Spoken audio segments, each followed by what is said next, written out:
একটা রাত যদি কেউ পাহারা দেয় আল্লাহর দ্বীনকে প্রতিষ্ঠার জন্য, আল্লাহর দ্বীনের কোন ইসলামী রাষ্ট্রের প্রহরায় যদি কেউ যদি থাকে, একটা রাতে পাহারা দিয়ে যে সওয়াব হবে, হাজার হাজার বছর ধরে নামাজ রোজা করে ওই সওয়াব পাওয়া যাবে না। সুবহানাল্লাহ। অর্থাৎ হাজার বছর ধরে নামাজ রোজা করার মতোই সওয়াব পাহারা দেওয়া আল্লাহর দ্বীনের ইসলামের রাষ্ট্রকে। বন্ধুগণ, রাসূল পাক সাল্লাল্লাহু আলাইহি ওয়াসাল্লাম তিনি বলেছেন, কিয়ামতের দিন জাহান্নামের আগুন আর জিহাদের ময়দানের ধুলি, এই দুটি একসঙ্গে কোন মানুষের পেটের মধ্যে প্রবেশ করবে না। রাসূল পাক সাল্লাল্লাহু আলাইহি ওয়াসাল্লামের একটি হাদিস যা মিশকাত শরীফের মধ্যে বর্ণিত আছে।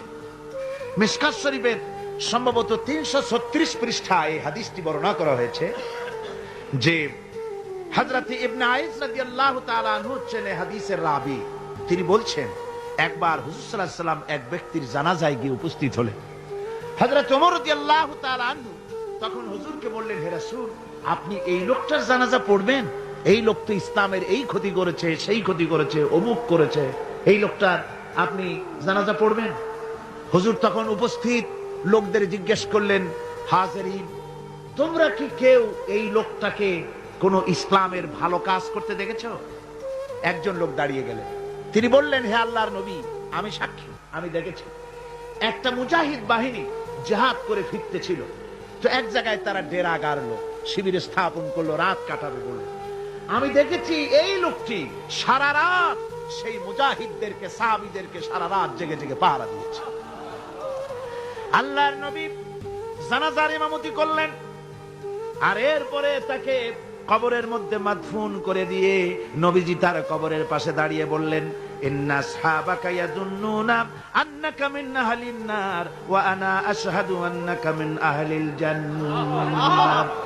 নবীজি বলছেন, ও কবরবাসী, তোমার সাথীরা মনে করে তুমি জাহান্নামী, আর আমি নবী মুহাম্মদ সাল্লাল্লাহু আলাইহি ওয়াসাল্লাম সাক্ষী দিচ্ছি তুমি বেশক আল্লাহর বেহেশতি, তুমি অবশ্যই আল্লাহর জান্নাতে যাবে।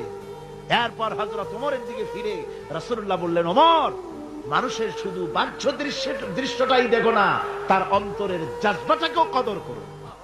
সুবহানাল্লাহ বিহামদিহি। এই জিহাদের ময়দানে যারা কাজ করে, জান দেয়, মাল দেয়, আল্লাহ পাক তাদের উপরে রহম করেন। এই জিহাদ হচ্ছে এক অগ্নি পরীক্ষা। এই জিহাদটা কি? অগ্নি পরীক্ষা। এমনি এমনি বেহেশতে যাওয়া যাবে না ভাই।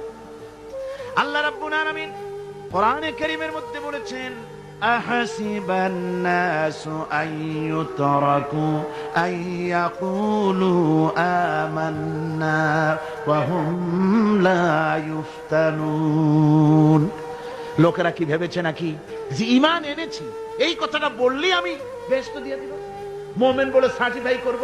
না, যখনই তারা বলবে আমি মুমিন, আমি তখন তাকে অবশ্যই পরীক্ষা করব, এই পরীক্ষায় তাকে পাশ করতে হবে।